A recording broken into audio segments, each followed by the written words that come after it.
A garden, waterfalls, wooden bridges, French windows and everything you'd probably want for a dream house you'll find at this corporate office in the heart of Mumbai's industrial area. 10 years ago, Brinda Somaya, its architect, was faced with an unusual problem when she was asked to transform it but stick to the footprint of the existing rundown structure in the mill compound. This, the NRK House, is how it turned out. Just another triumph of design and restoration that signatures the work of her 20-year-old architectural firm, Somaya and Kalappa. And no one was surprised when this project won the Urban Heritage Award in 1990 for progressive conservation. More than anything, I think it showed what could be done from a real dump, you know. And it sort of tells people in Bombay that nothing is beyond repair. We have so many challenges. I think we're truly privileged that we live in a country like India, where we can span doing work from upgradation of slums to restoring big colonial buildings to building huge new complexes, to restoring our old vernacular heritage palaces, to upgradation of pavements. There's such a wide variety of work, and I think that's what's exciting about being an architect today. Which explains the large body of assorted work associated with her. In this one, she converted part of an old general warehouse into a contemporary design institute. Her innovation here is especially evident in its corridors, laid in stone with individual pavements on the side. Well, if you go into the institute, you'll find that she's kept all the old high north lights and ceilings, because you remember that this used to be a factory. The idea of space that gives, this is quite special. Perhaps another architect would have given us false ceilings all over the place. So I think it's very imaginative, and she also tends to keep the character of the old building alive. She's very considerate of projecting the past into the future and making the future look in conjunction with the past. And nowhere is the past more evident than in buildings like these, the Cathedral School in South Bombay, where renovation and expansion begins to include specialized restoration also. The building is, as you know, over 100 years old, so over this period of time there are a lot of interventions. For instance, there was a grill which was put in over here, probably for the protection of the children, which cut into the carvings.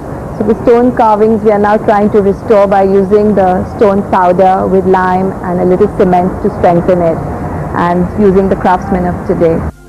Here the attempt is to introduce today's requirements for a working school without disturbing the original layout. The grand wooden stairway that had got painted over was restored to its original glory. These stained glass paintings at the chapel, hidden over time, were rediscovered and restored. A new roof was cast above the existing one, and an additional floor got added on without disturbing the street line. We're much more than just builders.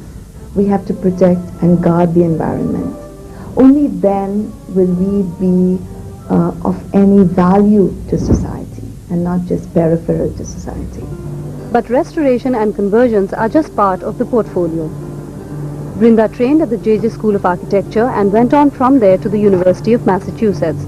Today she regularly lectures at various institutions around the world. As part of the HECA Foundation, she was instrumental in organizing the first ever meet of women architects in the subcontinent last year, and with her team of architects and interior designers at the firm, she's worked on a range of products both in India and abroad.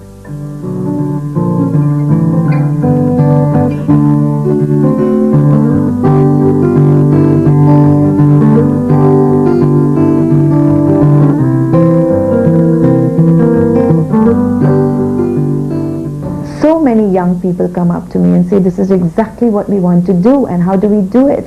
And I think they feel very motivated. And I think like my practice, it's not that we don't do commercial work, it's not that we don't do paying work, we do that, but we create a balance by doing other things. Also in focus then is interior design, and this art gallery is an example. Here she redid a sports showroom into an exhibition space, keeping in mind space and aesthetics, lines and geometry, textures and finishes. The BNP Paribas Bank building interiors, on the other hand, ensured that space management to accommodate employees and creating a suitable working environment remained as important as the design. And here Brinda was required to do an industrial unit equipped with a corporate office and selling units of international standards. The innovative spin here was achieved by putting in large terraces and also by dividing the building vertically among the 5 individual parties that worked out of it. Otherwise, normal building, if 5 members are there, they take 1 floor to each of them. It is not like that. So everybody has got their own lift to go up, staircase to go up and down. It's like your own independent building. We also hope that a building will take them further, that it will lift them in some ways, that it will elevate them in some ways. So we hope that all the people who use our buildings interact with these spaces and come out the richer for it. And the best example of that is this huge outdoor expanse with benches, playgrounds, jogging tracks and even an amphitheatre for street plays. It's an oasis of green smack bang in the heart of Mumbai's concrete jungle and sits over what was once a garbage dump. This is progressive, restorative and creative architecture at its best.